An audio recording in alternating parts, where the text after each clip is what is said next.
Tu as envie de devenir ton propre patron ? Besoin de conseils et d'astuces ? Viens à la rencontre de nos entrepreneurs sur Happiness, en partenariat avec BGE Picardie.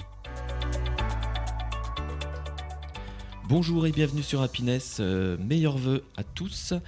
Bienvenue dans votre émission Nos entrepreneurs avec BGE Picardie. Moi c'est Sébastien. Salut Clément. Salut Sébastien, meilleurs vœux à toi. Merci, à toi aussi. Bah ouais, écoute, je suis encore habitué là, j'avais envie de te mettre un coup de cotillon comme ça. Puis je me suis dit, non, on va être sérieux quand même, on reprend cette année avec en plus un super projet. On va peut-être les accueillir tout de suite. Hein. Bienvenue les filles, bienvenue donc Victoria, Aurélie de l'entreprise Créalaté. Bienvenue à vous. Merci. Petite question phare, celle-là elle est facile. Est-ce que vous avez déjà fait de la radio ? Non, jamais. Eh ben, ça sera la première et vous allez voir, ça va super bien se passer. L'année 2026 commence bien alors. Ben oui, c'est ça. On commence avec des petites jeunes, un super projet, plein de trucs, vous allez kiffer. Peut-être parce que les auditeurs sont là en disant « Ah, mais c'est quoi ce projet ? Présentez-vous très rapidement et on présentera juste la structure après. » Qui veut commencer ? Je commence. Donc moi, c'est Aurélie. J'ai 24 ans et je suis jeune diplômée d'un master à l'IAE d'Amiens. Et on a lancé du coup ce projet, on a commencé à réfléchir à ce projet il y a 1 an maintenant. Et on s'est lancé en novembre 2025 avec Victoria. Donc je te laisse te présenter. Donc moi c'est Victoria, j'ai 24 ans aussi. Et donc on a commencé ce projet avec Aurélie toutes les deux il y a quelques temps. On a fait nos études ensemble. Depuis pas mal d'années on se connaît. Et on s'est lancé donc ensemble en novembre 2025. Oh, le teasing sur le projet là.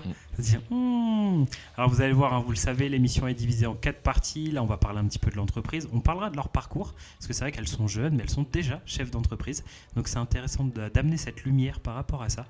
On fera un petit peu le point aussi sur les défis, les réussites, et on fera un pitch en fin d'émission. L'entreprise. Moi j'ai envie de savoir, c'est quoi le concept Créalaté ? Dites-nous tout. Alors Créalaté, c'est un lieu où les gens peuvent venir pour faire une petite activité créative et en même temps prendre un goûter. C'est un moment de déconnexion et un moment qu'on peut partager entre amis, en famille ou même seul. Et le but du coup c'est de proposer un endroit où les gens se sentent bien et où ils peuvent exprimer leur créativité même s'ils n'ont pas forcément l'habitude et même si ils n'ont pas de fibre artistique. C'est vraiment adressé à tout le monde. Alors, tu as dit un truc sympa, c'est de profiter d'une pause de créativité, etc. Je peux venir faire du Pulse ? Non, on propose du coup 2 activités. Vas-y Victoria, je te laisse. Du coup on propose 2 activités. On a la peinture sur céramique en première activité. Donc les clients viennent choisir leur pièce de céramique. Et ensuite, ils viennent peindre dessus. Donc, on met tout le matériel à disposition. Et une fois que la pièce est peinte, donc nous, on la garde pendant 15 jours, 3 semaines pour la cuire, la passer au four. Et ensuite, ils viennent la récupérer. Donc, ils ont un objet personnalisé qu'ils ont fait eux-mêmes. Et donc, on a une deuxième activité, c'est les créations en gessmonite. C'est de la résine minérale. Et donc, les clients vont venir faire leur préparation pour ensuite obtenir un objet personnalisé qui vont couler dans un moule et donc repartir avec cet objet. Par eux-mêmes. Et c'est quoi comme type d'objet qu'on peut faire ? En gessmonite ? Oui. En gessmonite, on a c'est des objets de décoration. On a des vases, on a des coupelles pour des porte-bagues, des choses comme ça. Pas mal de choix finalement. D'accord. Et alors pour les personnes qui écoutent là, qui ont un petit peu du mal peut-être à se projeter, parce que c'est vrai que la gessmonite, moi ça ne me parlait pas du tout avant de rencontrer les filles, vous pouvez aller voir directement les photos sur leur compte Instagram. Redonnez très rapidement les filles de compte Insta. C'est créalaté.amiens. Donc allez voir, comme ça vous pouvez checker en même temps de quoi on parle et ça vous permettre aussi de comprendre et on va rentrer dans le détail par rapport à ça. Petite question, je reviens sur les 2 activités. Donc il y a la gessmonite d'un côté et de l'autre côté il y a la céramique. Aujourd'hui je sais qu'il va falloir choisir un modèle qu'on va peindre, mais vous avez quoi comme modèle accessible au départ ? Alors on a pas mal de modèles qui existent. On a des petits modèles mais aussi des grands modèles. Ça part du coquetier, des porte-bagues, des assiettes, des tasses, des grands plats. On a vraiment pas mal de choix et les clients trouvent souvent leur bonheur. Et ça est toujours forcément de la même couleur ? Est-ce que c'est blanc, par exemple, classique, ou alors on peut partir d'une base qui est déjà colorée ? Toutes les pièces sont blanches parce que c'est la même matière. Après, du coup, ça change à la cuisson parce que selon les peintures que les clients vont mettre dessus. Mais la matière de base est de la même couleur pour toutes les pièces. Ça change à la cuisson. Explique-nous ça. Du coup, les clients vont peindre par-dessus la pièce. Donc, ils vont prendre une pièce blanche. Et ensuite, ils vont appliquer la peinture dessus. Donc déjà, selon la couleur qu'ils vont mettre, forcément, ce sera plus la même couleur. Bien sûr.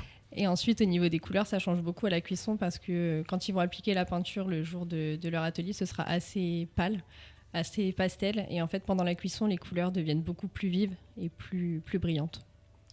Ok, c'est dans ce sens-là, parce que j'avais peur de dire tiens, je prends un joli bleu pastel, je le passe au four, bam, ça ressort, c'est rouge. On est d'accord que ça n'arrive Oui, pas. non, ça Juste reste dans que les ça mêmes va teintes quand effectivement même. rester sur la même teinte, mais ça va s'intensifier, C'est en ça. tout cas en termes de couleur. Ouais. Ok, ça marche. Et comment ça fonctionne? Je viens quand je veux, je prends un objet, je participe. Est-ce qu'il y a des ateliers qui sont préconstruits, des créneaux horaires? Comment ça fonctionne chez vous? Alors, on est ouvert du coup du mercredi au dimanche. On propose des créneaux de 2 heures et les personnes peuvent réserver avant leur créneau en ligne. Donc on conseille de réserver pour le week-end parce que c'est vrai qu'on a pas mal de monde quand même le week-end. Mais après la semaine, il y a souvent des créneaux où il y a de la place, donc on peut venir comme ça et faire une activité sur un coup de tête, pas besoin de réserver, quoi. Mais ouais, c'est vrai que le week-end c'est mieux quand même. 2 heures, c'est le temps qu'il faut pour participer, en tout cas pour créer, pour la partie peut-être céramique. Et sur la partie jasmonique, c'est la même chose, c'est-à-dire qu'on reste sur des chronos de 2 heures aussi? C'est des créneaux de 2 heures aussi. Après, c'est vrai que c'est un peu plus rapide, mais dans tous les cas, la jasmonite, une fois qu'on a fait le mélange, qu'on a coulé dans le moule, en fait, il faut attendre que ça sèche pour que le mélange se durcisse et donc que ça forme un objet. Et du coup, il faut attendre 30 à 40 minutes. Donc pendant ce temps-là, les personnes, soit elles peignent un autre objet de céramique, ou alors, parce qu'on peut faire les deux activités, et on peut en faire plusieurs, ou alors elles prennent un petit goûter, elles papotent pendant ce temps-là. Et c'est vrai que du coup, c'est assez simple de se projeter sur la partie céramique, parce qu'on comprend qu'on prend un produit qui est déjà fabriqué, sur lequel on va venir dessiner, etc. Et ça, je vous renvoie sur l'Instagram qui est Créalaté. Créalaté. Ça, je pense que cette partie-là, c'est assez simple. Par contre, au niveau de la jasmonite, comment ça fonctionnait par? Donc, c'est un moule sur lequel on va mouler l'objet qu'on a envie d'avoir au final. Par contre, est-ce que c'est nous qui choisissons les couleurs quand même? Est-ce que c'est un mélange de fibres? C'est quoi exactement la jasmonite? En fait, c'est une résine qui à la base est blanche, mais on peut mettre des pigments. On propose aussi de mettre des petites feuilles dorées. On a plein de choses pour personnaliser. Et en fait, on a différentes techniques qu'on explique du coup aux personnes qui font cette activité. Et ça leur permet du coup de transformer ce mélange de résine blanche en coloré. On peut faire des marbrures de couleurs, on peut faire plusieurs couleurs. Et en fait, chaque moule, on les a déjà fait nous pour mettre en exposition en fait, pour montrer aux gens les différentes choses qu'ils peuvent faire. D'accord. Et vous accompagnez les personnes qui viennent faire un atelier? Oui, dans tous les cas, que ce soit jasmonite ou céramique, on leur explique au début et surtout pour la jasmonite, on est un peu plus présent parce que c'est vrai qu'il y a différentes étapes et une fois qu'on commence le mélange, ça sèche assez vite la résine, donc on a quand même 10 minutes pour le faire. Ok. Et vous pouvez accueillir combien de personnes dans votre café? On a une capacité d'une vingtaine de personnes. Après, on peut aller jusqu'à 25-30 personnes, mais généralement, on met des créneaux de 20 personnes pour okay. Donc, vous pouvez accueillir des familles, peut-être, ouais. J'imagine, des anniversaires. On a déjà accueilli aussi des team building d'entreprises. Okay. Ça se fait aussi pas mal. Et c'est à partir de quel âge? Pour la peinture sur céramique, on recommande à peu près à partir des 6 ans pour que les enfants soient assez aptes à le faire. Après, s'ils ont moins de 6 ans et que les parents pensent qu'ils sont capables, on accepte aussi forcément. Et pour la jasmonite, on préconise plutôt à partir de 10 ans parce que c'est quand même des choses qui sont assez précises à faire. Donc on préfère quand même que les enfants soient assez grands quand même pour le faire. Et alors du coup, moi j'ai une question parce que je pense que vous êtes confronté à ce type de clients, ou du moins peut-être en prospection, c'est-à-dire que je prends mon exemple, je suis nul en dessin, je suis pas créatif, c'est pas mon truc du tout. Comment vous allez aller chercher ce public-là? Comment vous allez le rassurer? Parce que moi, clairement, je me dis, si demain j'investis sur une tasse ou un objet en céramique et que je vais le personnaliser, j'ai vraiment peur du résultat. Du coup, c'est quoi l'idée? On a beaucoup de clients qui nous disent la même chose quand ils arrivent au café. Après, nous, pour la peinture sur céramique, du coup, on fait des explications aux clients avant de commencer pour leur montrer aussi des techniques qu'ils peuvent réaliser. Et au niveau des techniques, on a pas mal de choses qui sont très simples, mais qui ont un très beau rendu finalement, et du coup, qui sont accessibles finalement à tous. Donc ne pas avoir peur finalement du résultat. Alors Clément vient de parler d'investissement dans une tasse. Ça sous-entend que c'est très cher. Mais combien ça coûte de venir personnaliser sa tasse ? Pour des pièces de céramique, ça va de 10 € à 45 € selon les pièces. Au niveau des tasses, on est plus entre 25 et 30 € la tasse. 10 €, c'est des plus petits objets, forcément, des coquetiers, des choses comme ça. Et 45 €, c'est plus des théières, des grands plats. Donc après, au niveau des tasses, ça peut aller, oui, de 20 à 25 €. Ok, donc le mot investissement était peut-être un peu fort, Clément. Oui, peut-être, mais c'était plutôt par l'investissement émotionnel, tu vois, de l'application comprends mieux dans l'atelier. maintenant. Parce que bon, vraiment, je suis pas très très bon là-dessus. Est-ce qu'il existe vraiment pour des nuls comme moi, je l'assume, peut-être un système de pochoir ou de choses comme ça, de guide justement pour dire non, vous inquiétez pas, vous allez quand même réussir à faire quelque chose de propre, vous allez vous éclater quoi. En fait, quand on présente l'activité, en fait, on a une petite assiette où on a chaque quartier sur l'assiette, on présente une technique. Et donc, en fait, ça permet d'être visuel et de voir ce qu'ils peuvent faire. On peut positionner des scotch, par exemple, et juste faire des rayures. Enfin, il y a plein de choses qu'on peut faire sans devoir dessiner. Et oui, on a des pochoirs. Du coup, c'est vrai que ça aide aussi pas mal. Ça rassure ceux qui ne savent pas dessiner. Non, mais je pense que c'est une question qui doit revenir quand même assez régulièrement, notamment quand on fait des groupes, un team building, vous l'avez dit. Je pense que dans le groupe, il y a des gens qui ont peut-être la fibre artistique, d'autres personnes qui ne l'ont pas et qui ont besoin d'être rassurées. Donc, si vous, chers auditeurs, vous êtes Damien, je ne sais pas si on a donné l'adresse. Non. Dites-le, on va le redire situé plusieurs au fois. 7 rue Florimont-Leroux à Amiens, derrière le Beffroi. Si vous avez envie, en tout cas, de vous évader un petit peu comme ça sur une pause un petit peu artistique, faites-le et vous serez très très bien accueillis. Parce que je crois qu'en dehors de la partie atelier et de créativité, il y a aussi le café avec des choses sympas à manger, à boire. Dites-nous quelque chose là-dessus. Du coup, on propose des boissons chaudes. Notre spécialité, c'est les lattés, du coup, forcément. Les lattés macchiato avec du sirop, des boissons bien gourmandes pour se faire plaisir. Et on propose aussi des cookies qui sont réalisés par Flore, une entrepreneuse, du coup, qui fait des cookies vraiment incroyables. Entrepreneuse du coin, je crois, en plus. Oui. Locale. Oui, donc là, on est vraiment sur une économie un peu circulaire. On promeut en tout cas l'entrepreneuriat local et ça, c'est top. Petite question peut-être par rapport à ça. Est-ce que moi, si je me balade en ville, j'ai pas forcément le temps de faire un atelier, est-ce que je peux quand même venir chez vous pour consommer un café et m'évader quelques minutes dans cette ambiance un petit peu artistique ? Oui, s'il y a de la place, oui, il y en a déjà quelques-uns qui sont venus juste prendre des cafés, faire une petite pause même au travail pour venir à Créalaté. Donc oui, bien sûr, s'il y a de la place, on accepte. C'est top. Je pense que vous avez un petit peu une vision 360 de ce qu'est l'entreprise Créalaté sur Amiens avec les filles. Donc n'hésitez pas à poursuivre cette émission, à les contacter directement. Moi, ce que je vous propose, on se fait une petite pause, on s'envoie une musique. Qu'est-ce que je vous ai programmé ? Un petit David Guetta, ça je crois que c'était toi Sébastien qui voulait ça. C'est moi qui ai choisi. Donc on se fait une petite pause de 2-3 minutes et on revient avec votre parcours sur effectivement le cursus que vous avez suivi et comment vous en êtes arrivé jusqu'à la création de votre entreprise. Ça va ? On fait comme ça ? Oui, ça va. Je vous dis à tout de suite. Entrepreneurs avec BGE Picardie. Allez, nous revoilà. Direct, on attaque comme ça. Je vous ai promis, on parle du parcours. Cette phase est là pour ça. Mais avant qu'on commence sur le parcours un petit peu de comment on sort de l'IAE, entre guillemets, d'arriver chef d'entreprise et tout ce qui s'est passé avant, peut-être un petit tips, parce que vous avez peut-être des clients qui sont déjà passés chez vous. Et aujourd'hui, quand on crée un objet comme ça, comment on le conserve au maximum en tout cas ? Est-ce que ça passe au lave-vaisselle ? Est-ce qu'il faut le laver avec des produits spécifiques ? Est-ce que ça passe au micro-ondes, au four ? Je dis un peu tout ce qui me passe par la tête. Alors nous, une fois que les clients ont peint, on va rajouter un émail par-dessus pour que la pièce soit brillante. Et donc pour conserver le plus longtemps possible cet émail, il vaut mieux éviter de passer au micro-ondes et au lave-vaisselle. Donc laver à la main, mais après on peut vraiment s'en servir pour manger, pour que ce soit des assiettes, des tasses, on peut s'en servir. Oui. Après, c'est comme un objet classique qu'on aurait acheté dans le commerce, il n'y a pas de souci, quoi. Ouais. Ok, super. On part du parcours un petit peu ? Donc, est-ce que vous avez exactement le même parcours ? Toutes les deux ? Depuis notre première année de licence, oui, on a tout fait nos À études partir de la supérieures. licence. Ouais. Et si on remonte un petit peu avant ? Du coup, c'était quoi l'école ? On va peut-être partir du lycée. Est-ce que vous aviez déjà une idée, peut-être la fibre entrepreneuriale ? Ou alors c'est quelque chose qui s'est imposé à vous à un moment sur le parcours ?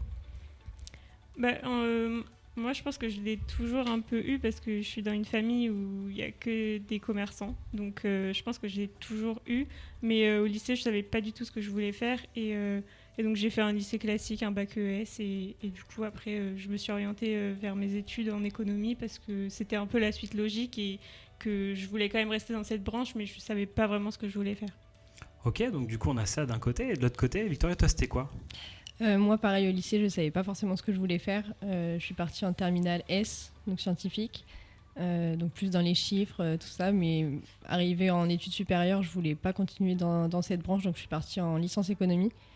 Donc finalement, rien à voir parce que j'en avais jamais fait à la base. Et au niveau, pour l'entrepreneuriat, je n'avais jamais forcément imaginé ça. Et ça ne s'est pas imposé à moi, mais c'est un choix que j'ai fait du coup il y a quelques temps avec Aurélie. Mais je ne pensais pas en arriver là.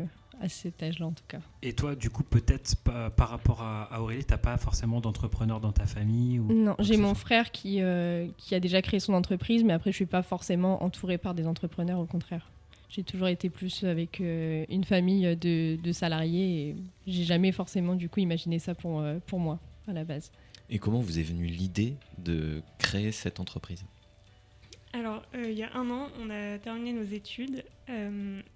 Du coup, on a fini notre master ressources humaines, donc rien à voir.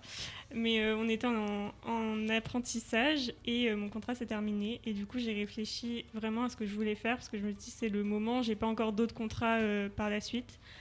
Et je me suis dit que c'était le moment. En fait, j'ai pas vraiment d'engagement. Je suis jeune, je suis pas mariée, j'ai pas de maison à payer, j'ai pas d'enfants. Donc en vrai, c'est le moment de se lancer. Et voilà, tout simplement. Donc l'idée vient de toi Ouais. Ok. Et comment tu as réussi à accrocher Victoria Parce qu'elle me suit dans tout ce que je fais de toute façon. Donc... Non, parce qu'on a commencé à en parler beaucoup, forcément. Elle commençait même à me montrer ses idées. On en a beaucoup échangé. On a passé pas mal de soirées à discuter de tout ça, à faire évoluer finalement l'idée du projet. Et ensuite, moi pareil, j'étais en contrat, mais j'étais en CDD, donc j'avais un engagement, mais limité. Et je savais que je voulais pas continuer. Enfin, j'aimais bien ce que je faisais, mais j'étais pas épanouie non plus pleinement. Donc je savais que je voulais aussi tester d'autres choses. Et Aurélie voulait se lancer, mais avait peut-être besoin d'un coup de pouce aussi pour se lancer, parce que se lancer seule, c'est pas forcément toujours simple. Donc à force d'en discuter, on s'est lancés toutes les deux. Et alors c'est marrant parce que vraiment entre vos études et ce que vous proposez aujourd'hui, c'est quand même 2 mondes qui sont totalement différents. Là-dessus, on est d'accord. Oui. Mais comment on en est arrivé à un moment à cette genèse de dire tiens, Victoria, j'ai une idée dans ce domaine-là, sur de la céramique. C'est quoi un petit peu l'étincelle ? Comment on en est arrivé sur ce domaine d'activité-là ? Alors à la base, l'idée c'était de faire un café où les gens pouvaient faire une activité créative. Il n'y avait pas forcément cette idée de céramique au début. Je savais que ça existait, je connaissais le concept. Mais la céramique, ça me paraissait un peu loin parce que je me disais qu'il fallait vraiment beaucoup de connaissances. Et c'est vrai que je savais qu'il fallait acheter un gros four pour cuire les céramiques et tout. Donc au début, on n'était pas vraiment parti là-dedans. On était parti sur de la peinture, sur différents supports, mais pas forcément de la céramique. Et c'est au fur et à mesure de nos recherches et de nos contacts aussi, parce qu'on a pris contact avec d'autres personnes qui ont lancé ce concept dans d'autres villes, qu'on s'est rendu compte que la céramique, ça pouvait vraiment être intéressant et pas forcément compliqué pour nous si vraiment on arrivait à bien se former. Et ça pouvait surtout plaire aux gens parce que c'est vraiment une activité qui rassemble et qui plaît à tout le monde. Et donc, on s'est penché dessus au fur et à mesure. Et on a bien été accompagnés par une entrepreneuse qui a ouvert ça à Nantes et chez qui on est allé se former du coup. Et c'est comme ça que ça aboutit vers de la céramique du coup. Ok, c'est fou quand même. Est-ce que c'est le moment où je peux la dire ? Oui, allez Clément, tu peux le dire. Non, je le dis dans chaque émission. Et je pense que je vais me faire floquer un t-shirt, un truc comme ça. Ça va perdre toute la magie. Dis-le. Non, comme je le dis souvent, on ne naît pas entrepreneur, on le devient. J'adore cette phrase, je la kiffe. C'est clair. Mais du coup, c'est un exemple de plus de voir qu'effectivement, votre parcours, il est ultra atypique. Vous auriez très bien pu finir, je sais pas moi, sur de la comptabilité, sur du commerce ou peu importe. Et là, non, on crée une activité dans le domaine artistique qui n'a rien à voir avec vos études. Et je trouve que c'est vraiment top. Donc rien que pour ça, félicitations à vous. Merci. Et j'ai une deuxième question, parce que là, je me suis dit, pour les parents, c'était clair, hein, vous étiez en études, c'était autoroute, et à un moment, il y a eu maman, papa, j'ai une idée, je voudrais vous en parler. C'est où quand même ça a donné quoi, ce petit passage-là de famille où on explique le projet en disant, non, en fait, avec Victoria ou avec Aurélie, on a envie de faire ça, c'est parti. Un peu compliqué au début quand même parce qu'on vient de sortir d'un bac+5, donc c'est pas forcément la voie qu'on prend dès qu'on sort d'études c'est plus voie basique CDI et puis on continue dans ce qu'on a fait comme études quoi. Mais mes parents ont finalement plus facilement accepté, je pense, parce que forcément ils ont leur entreprise aussi, donc ils savent ce que c'est et je savais que j'allais pouvoir avoir beaucoup de soutien de leur part et heureusement qu'ils ont été là depuis le début parce qu'ils nous ont vraiment beaucoup, beaucoup aidés. Je sais qu'on peut compter sur eux même pour des conseils, donc c'est vraiment génial de les avoir comme aide, quoi. Et toi, du coup, de ton côté ? Et pour ma part, du coup, quand je l'ai dit à ma mère, elle avait pas... Enfin, c'est pas qu'elle était pas emballée, mais elle était forcément un peu... Sceptique. Ouais, c'est ça. Surtout côté financier, parce que forcément, je sors d'études, on n'a pas forcément les moyens d'investir, etc. Mais vu qu'elle me fait confiance, elle sait que voilà, si je me lance, c'est que j'y crois, c'est que c'est faisable. Elle m'a finalement soutenue et même encore aujourd'hui, elle est très contente forcément d'avoir vu le projet naître. Ouais, je pense que c'est un chamboulement en tout cas pour les parents. Oui. De voir ça. Mais en tout cas, c'est top d'avoir poursuivi ce chemin-là et d'aller au bout en fait, de votre idée par rapport à ça. Alors justement, cette idée, aujourd'hui, dans votre tête, au démarrage, elle prend quelle forme ? Est-ce que c'est tout de suite une société ? Est-ce qu'elle s'appelle déjà Créalaté ? Comment tout ça arrive ? Déjà, qui a trouvé le nom ? Je sais même plus comment ça s'est fait. Mais en tout cas, Créalaté, ça a toujours été Créalaté depuis le début. On n'a jamais changé. On n'a jamais changé, ouais. Même avant du coup de parler de céramique, c'était déjà Créalaté. On avait déjà trouvé le nom. Mais je sais plus vraiment comment ça s'est fait. Non. Après, Créalaté, c'est vraiment un mélange de créativité et des lattés, les boissons qu'on boit tout le temps. Du coup, c'était un peu logique finalement. Ça parle quelque part un peu de vous aussi, de vos motivations que vous transposez aujourd'hui aux personnes qui viennent. Donc vous parliez de l'entourage, du soutien que vous avez de votre famille, de vos familles. Et est-ce que vous avez aussi bénéficié d'un accompagnement ? Je sais que vous avez été suivi par une personne exceptionnelle qui s'appelle Clément, chez BGE Picardie. Qu'est-ce que vous avez pensé de ce parcours ? Et des autres accompagnements que vous avez pu avoir ? L'accompagnement BGE, du coup, il est arrivé vraiment au tout début du projet. On a vraiment été suivis depuis le début et ça nous a vraiment beaucoup aidés parce qu'au début, forcément, on a un projet, mais on ne sait pas comment avancer, on ne sait pas comment s'organiser dans ses idées, comment faire un business plan, tout ça. Forcément, on a fait des études en ressources humaines, donc c'est pas forcément inné de savoir comment on fait, comment on crée un prévisionnel. Donc ça nous a vraiment beaucoup aidés et l'accompagnement est vraiment bien fait parce qu'à chaque étape, on nous donne des clés sur comment avancer, sur qu'est-ce qu'on fait pour le prochain rendez-vous de suivi. Et donc ça nous aide vraiment à avancer étape par étape. Et heureusement qu'on a eu cet accompagnement parce que ça nous a mis sur la bonne voie pour beaucoup de choses. C'est là où je dis merci. Il a l'air tout ému. Oui, c'est ça. Mais non, mais c'est toujours plaisir, parce que c'est un plaisir de partager cet accompagnement avec des projets tels que le vôtre. Hein. Et c'est vrai que j'ai toujours l'impression que je ne fais pas grand-chose sur les projets. Mais en vrai, c'est important pour vous. Je vous donne une méthode, je structure et je vous fais avancer pas à pas vers des objectifs en vous donnant des devoirs. Ça, c'est pour me venger un peu. Quand j'étais gamin, on me donnait des devoirs. Maintenant, j'en donne aux autres. J'aime beaucoup.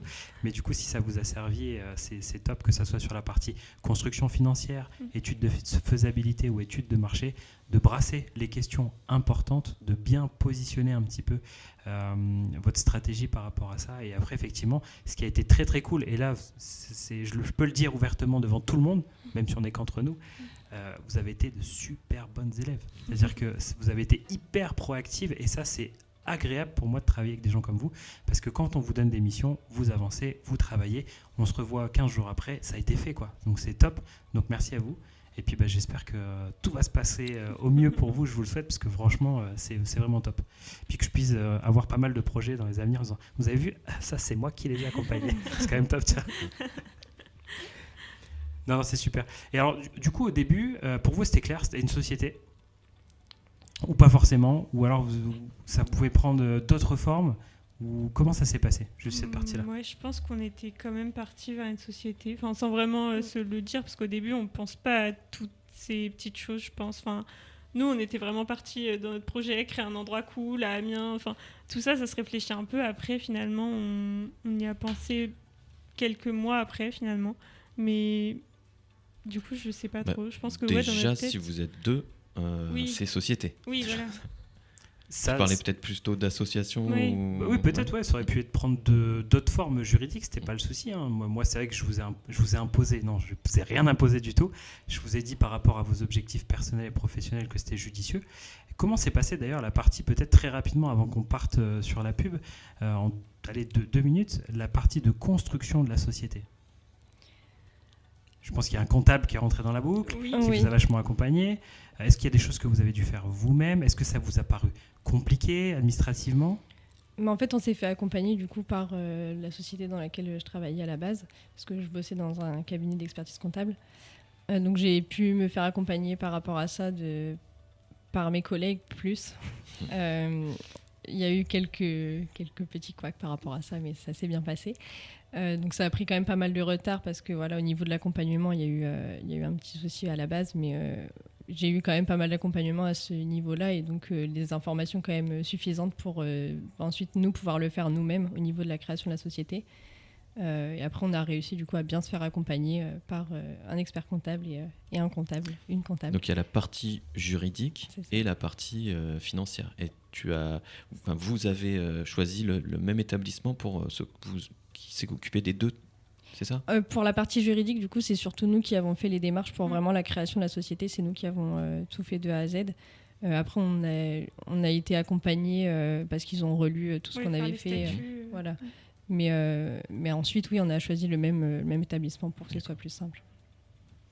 L'idée, elle était là, hein, c'est de dire qu'effectivement, créer une société, là, pour le coup, c'est pas facile, c'est pas accessible à tout le monde, ça nécessite de l'accompagnement. Aujourd'hui, il y a plein de dispositifs sur le territoire qui vous permettent de vous accompagner, peu importe la phase dans laquelle vous êtes sur votre projet, hein, de l'idée, de la construction de projet, de l'immatriculation ou du suivi post-créa, et de manière gratuite, hein, parce que c'est pris en charge souvent par la région ou le département. Donc n'hésitez pas à aller vers ces structures. Voilà, c'est le mot de la fin de la deuxième partie, c'est pas mal. Très bien. On se dit dans 2-3 minutes? Allez, on part Qu'est-ce en que pause. tu nous mets comme musique? Eminem.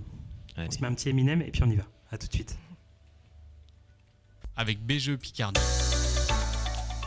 De retour pour la troisième partie de l'émission de Nos entrepreneurs avec BGE Picardie. Et aujourd'hui, on accueille Créalaté. Mais avant de reprendre cette troisième partie, je crois, Clément, que tu as la petite minute conseil. Ouais, c'est ça. Qui dit nouvelle année, dit on reprend les bonnes habitudes. Donc je vous fais la minute conseil. Et comme on est en janvier, meilleurs vœux, je vous le redis. Je voulais vous parler de la facturation, des mentions de facturation et de la mention EI, notamment pour les entrepreneurs individuels et ceux qui sont en micro-entreprise. Parce que vous le savez, il y a des choses qui sont obligatoires que vous devez respecter et il y a surtout des choses à mettre en place au 1er janvier parce que c'est vraiment le moment où vous avez la possibilité de remettre un petit peu à zéro votre numérotation, en tout cas de facture. Hein. Je prends un exemple pour que ça vous parle. Bateau, hein. Par exemple F pour facture. 2026 parce que nous sommes en année 2026 et après vous pouvez avoir un suivi chronologique 001, 002, 003 par rapport à vos factures.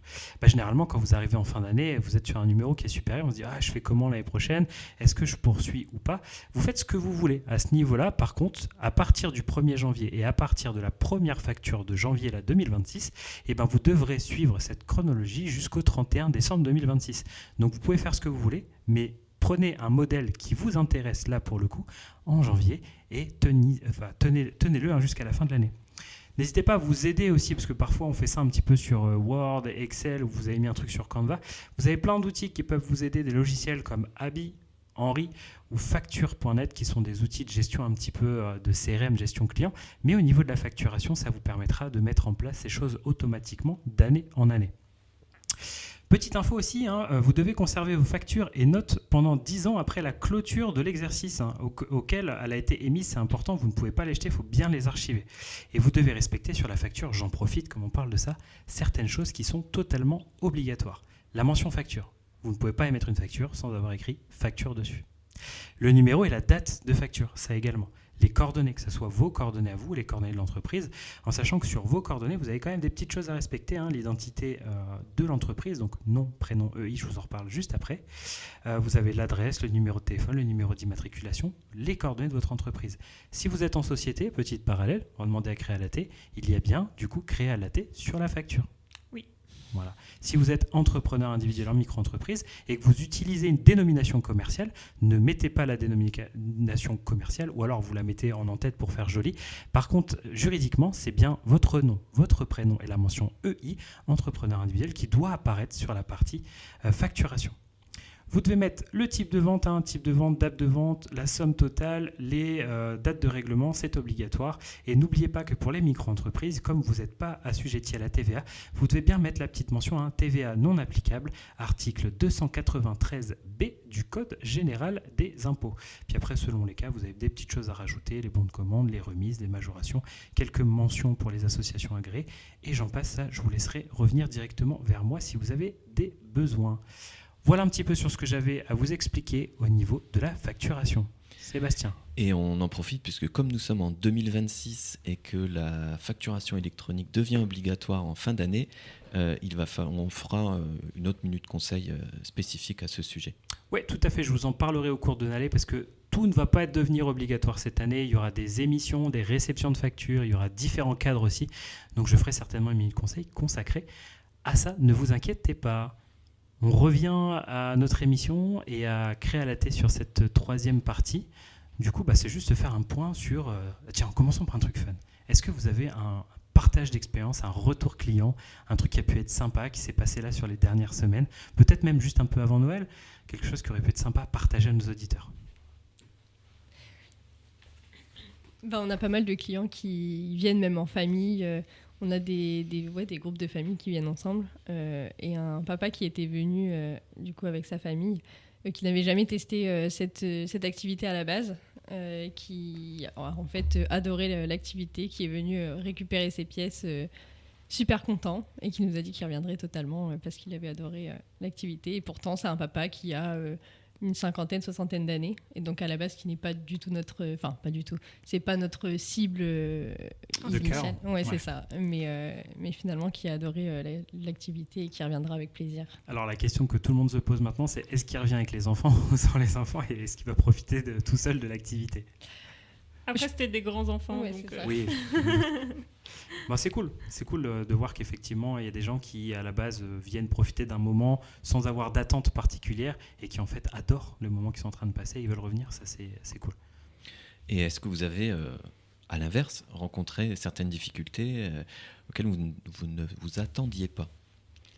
Avec des clients ou en général? Avec des clients, avec l'entreprise en lui-même, ça peut être avec les locaux, le propriétaire. Enfin, voilà. Quand on est entrepreneur, on vit beaucoup d'expériences, des très belles expériences et puis des un peu moins bonnes. C'est plutôt des difficultés administratives en vrai. Après, avec les locaux, on n'a pas vraiment eu de mauvaise surprise, ni avec notre propriétaire, mais ouais, c'est plus administratif. Tout prend beaucoup de temps et ça retarde un peu tout. Et c'est plus ça. C'est plutôt le côté administratif qui vous a gêné. Tu es d'accord avec ça, Victoria? Oui, carrément. Après, il y a eu aussi quand même un manque de crédibilité et de légitimité envers notre projet dû, je pense déjà à notre jeune âge. Et le fait qu'on soit des femmes, forcément, ça... C'est vrai, vous avez ressenti ça? Alors, autant le jeune âge, je peux comprendre, mais on est en 2026 maintenant. Ouais. Il y a encore ce côté... je suis une femme et donc je ne peux pas entreprendre. Moi, je l'ai ressenti quand même à plusieurs moments, notamment quand on a recherché des locaux. J'ai pris contact forcément avec pas mal de personnes et il y a des hommes qui m'ont bien refusé au téléphone en me disant que le projet de toute façon ne fonctionnerait pas, alors qu'il n'avait aucun chiffre en tête. Même si je pouvais lui donner des chiffres, il n'avait vraiment pas confiance et limite s'il pouvait me raccrocher au nez, il l'aurait fait volontiers. Wow. Ça me rend fou en fait d'entendre ça encore en 2026. Je trouve ça dingue. Parlons de choses positives peut-être du coup parce que là je sens qu'on est tendu. À l'inverse, à partir de quand vous vous êtes dit waouh, c'est bon, je suis trop fier, là c'est parti, c'est lancé? Est-ce qu'il y a un moment, un petit truc qui vous a fait vraiment exploser de joie en disant c'est bon, c'est lancé? En vrai, à l'inauguration, je pense, on s'est vraiment rendu compte. Parce que, en fait, c'est compliqué de prendre du recul et de se rendre compte parce que depuis 1 an, en fait, on est à fond dedans. On vit chaque étape, mais en même temps, on participe. Genre, quand on a eu le local, on a direct commencé les travaux. En fait, il y a toujours une étape qui fait qu'on est à fond dedans, mais qu'on ne prend pas de recul pour se dire « Ah, ça y est, on va ouvrir ». et c'est concret. Et je pense que c'est vraiment à l'inauguration, quand on a vu vraiment du monde avec nous dans le café, qu'on s'est dit waouh, là ça y est, c'est le moment, quoi. Moi, je voudrais revenir sur justement le local en lui-même. Alors, je ne connaissais pas votre activité, mais j'ai juste vu une publication sur les réseaux sociaux où vous avez pris le local qui est hyper administratif. On se dit, mais comment tu vas faire quelque chose de chaleureux avec ce local ? Et il y a le avant-après, et c'est juste incroyable. Là, vous avez réussi à faire quelque chose de... C'est vous qui l'avez fait ? Vous l'avez fait avec quelqu'un, avec un décorateur, avec... Racontez-nous un peu. Non, j'ai totalement fait tous les plans 3D moi-même. Trop fort. Génial. Je t'avais dit qu'elles étaient fortes. Mais oui. C'est fou. Et je crois qu'avant, c'était une agence d'intérim, Ouais, c'est ça, c'est hein. ça, Donc ouais. effectivement, C'était purement vraiment des bureau bureaux, ouais. administratif. Et là, ça change quand même pas mal, quoi. C'est totalement fou.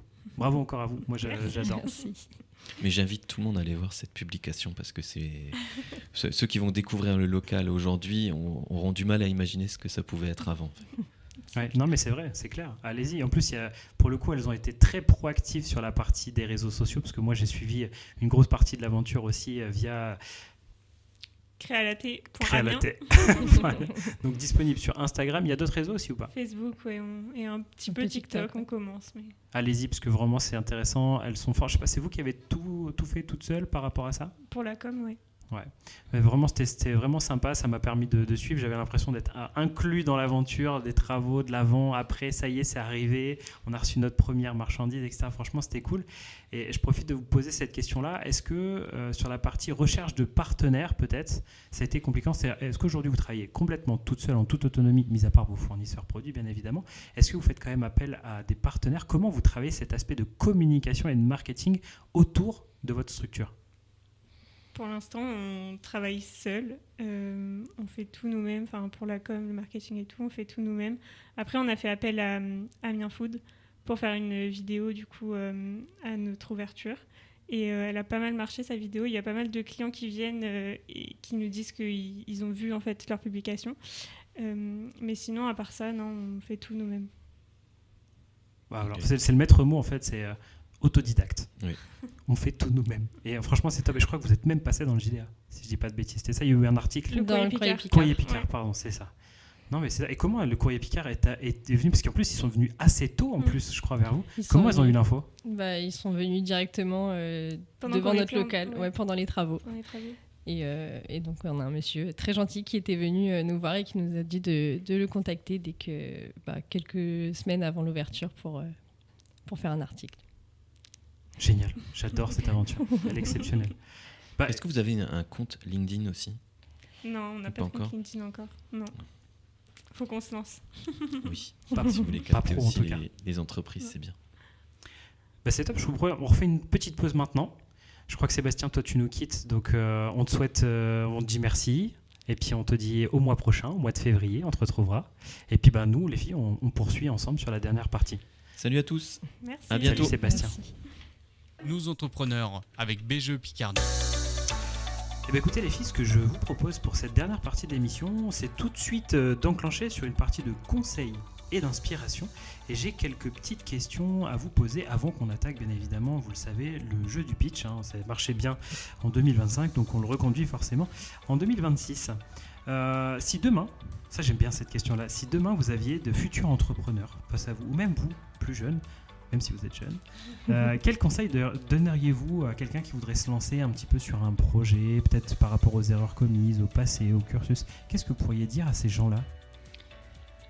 Je pense déjà d'oser se lancer parce que c'est pas quelque chose de forcément simple et de surtout bien s'entourer, aller bien se renseigner, faire des démarches en fait, aller s'informer auprès d'organismes, de personnes qui peuvent vraiment bien nous conseiller et très bien s'entourer parce que l'entourage c'est super important pour un projet, pour se lancer.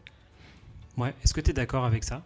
Ouais, totalement. Ouais. Totalement. Je pense qu'on a pu aussi facilement, entre guillemets, réussir parce qu'on a été très bien entouré, très bien accompagné.